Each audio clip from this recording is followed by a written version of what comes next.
Diabetes એટલે કે મધુપ્રમેહ વિશે આજે સરસ મજાની વાત કરવી છે. અને ડાયાબિટીસની વાત કરું તો આયુર્વેદમાં 20 જાતના ડાયાબિટીસનું વર્ણન કરવામાં આવ્યું છે. અને ડાયાબિટીસ થયો હોય ને તો ચિંતા કરવાની બિલકુલ જરૂર નથી. એને કઈ રીતે કંટ્રોલમાં રાખી શકાય અને આપણે શું ખાવા પીવામાં માઇનોર ફેરફાર કરી શકીએ જેનાથી આપણો ડાયાબિટીસ સરળતાથી અંકુશમાં રહે છે. હું જણાવું કે 3 શાકભાજી જો અઠવાડિયામાં ઘરે બનશે ને તો પણ તમારો ડાયાબિટીસ કંટ્રોલમાં રહી શકે છે. ઉપરાંત ડાયાબિટીસ થયો હોય તો અને ડાયાબિટીસ ન થવા દેવો હોય તો અને જે લોકો પ્રી ડાયાબિટીક સ્ટેજમાં છે એવા લોકો માટે પણ આ શાક ખૂબ ઉપયોગી છે. હવે જનરલી આયુર્વેદમાં ષડરસનું વર્ણન કરવામાં આવ્યું છે. તીખો રસ, ખારો રસ, ખાટો રસ, મીઠો રસ, તુરો રસ અને કડવો રસ, આ ષડરસોનું વર્ણન કરવામાં આવ્યું છે. 2 રસ એવા છે જે લોકોને ખૂબ જ ઓછા પસંદ પડે છે, જે કડવો રસ અને તુરો રસ. આ 2 રસ છે તે સૌથી ઓછા લોકોને પ્રિય હોય છે. પરંતુ આ 2 રસનું સેવન જો તમે સમયાંતરે કરશો તો ડાયાબિટીસ થવાનો ખતરો ટળી શકે છે. અને ડાયાબિટીસ થયો હોય ને એવા લોકો માટે તો આ 2 રસ છે ને રામબાણ ઔષધ તરીકે કામ કરે છે.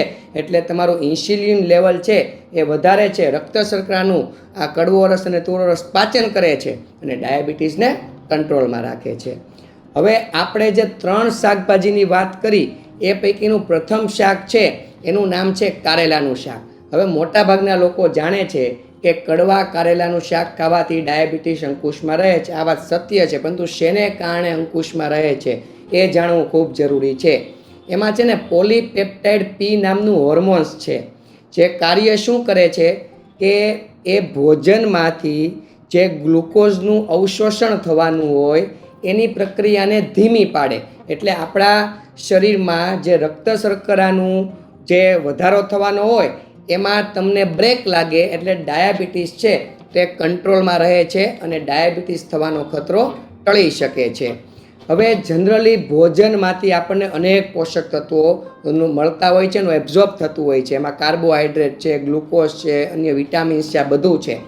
પરંતુ જે લોકોને ડાયાબિટીસ થયો છે એવા લોકોને કાર્બોહાઈડ્રેટ્સ અને ગ્લુકોઝ આનું એબ્ઝોર્બ ધીમી ગતિએ થાય એટલે એનો ડાયાબિટીસ કુદરતી રીતે અંકુશમાં રહે છે.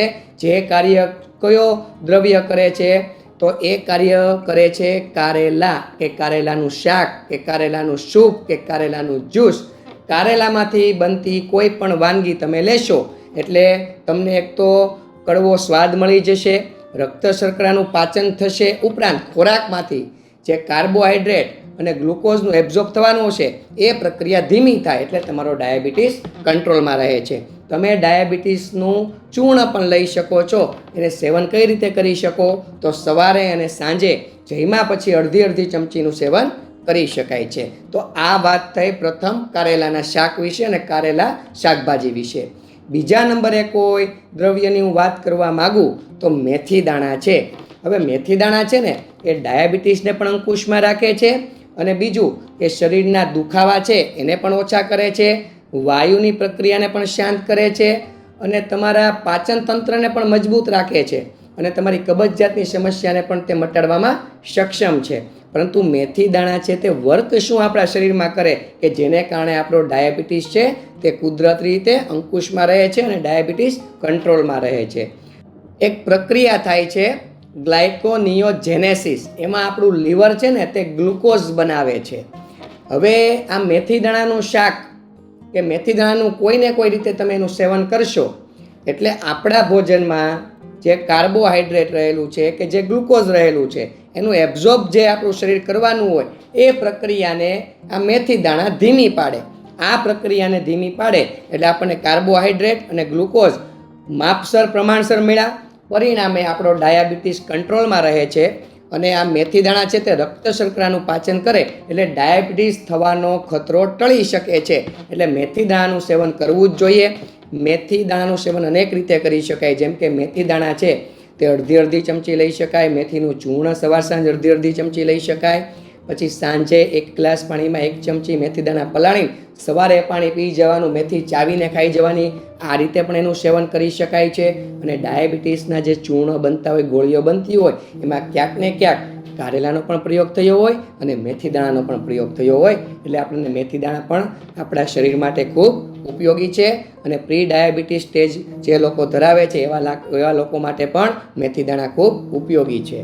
ત્રીજા નંબરે કોઈ શાકભાજી વિશે વાત કરવા માગું છું તો તે સરગવાના શાક વિશે વાત કરવા માગું છું.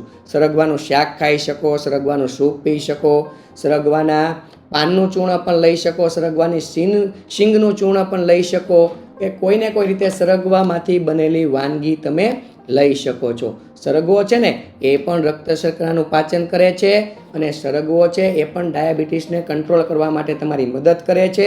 અને સરગવામાં તો એવા અનેક પોષક તત્વો છે જે આપણા શરીરની એનર્જી લેવલ વધારે છે, પોષક તત્વો ઘટવા નથી દેતું અને શરીરને નિરોગી રાખે છે, રોગ પ્રતિકારક શક્તિ મજબૂત રાખે છે અને શરીરને સશક્ત અને મજબૂત બનાવે છે. તો સરગવાનું કોઈને કોઈ રીતે તમારે સેવન કરવું જોઈએ.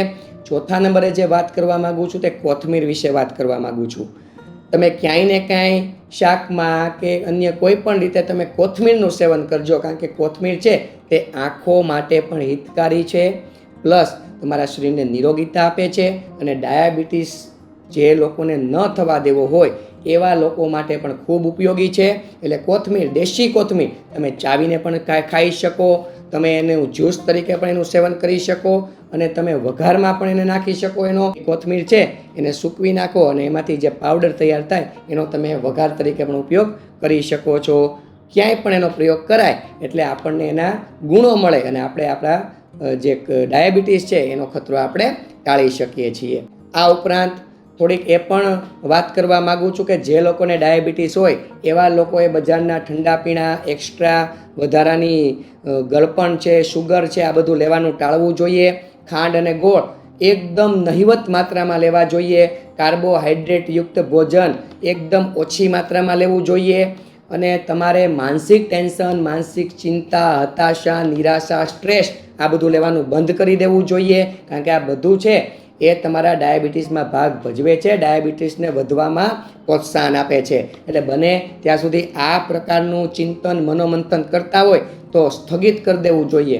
ઉપરાંત સવાર સાંજ ચાલવાની ટેવ પાડો, કારણ કે ચાલવાની એક સૌથી મોટી ઔષધિ છે કે તમે ચાલો છો, કારણ કે ચાલવાથી રક્ત શર્કરાનું પાચન થઈ જાય છે, એનર્જી લેવલ વધે છે, રોગ પ્રતિકારક શક્તિ વધે છે, વાયુ, પિત્ત અને કફના દોષો સમ રહે છે. તો ચાલવાની ટેવ પાડી દેજો. ભોજનમાં હળદરનો પ્રયોગ કરી શકાય છે, સૂંઠનો પ્રયોગ કરી શકાય છે. આ બધા દ્રવ્યો પણ ક્યારેક ક્યારેક ભોજનમાં લેતા રહેવાના છે. ઉપરાંત તમે ક્યારેક લીમડાની ગળોનું સેવન કરી શકો છો. ઉપરાંત કારેલાની આપણે વાત થઈ ગઈ છે, મામેજવો છે, પછી બીલીપત્ર છે, કડવા લીમડાના પાન ચાવીને તમે ખાઈ શકો છો. આ બધા દ્રવ્યો એવા છે કે ડાયાબિટીસને કંટ્રોલ કરવા માટે તમારી મદદ કરે છે. હરડે, આમળા આ 2 દ્રવ્યો પણ એવા છે જે ડાયાબિટીસને કંટ્રોલ કરવા માટે તમારી મદદ કરે છે. બસ એટલું કરશો એટલે તમારો ડાયાબિટીસ છે તે કુદરતી રીતે અંકુશમાં રહે છે. આપ સૌને મારા પ્રણામ. જય ધન્વંતરી.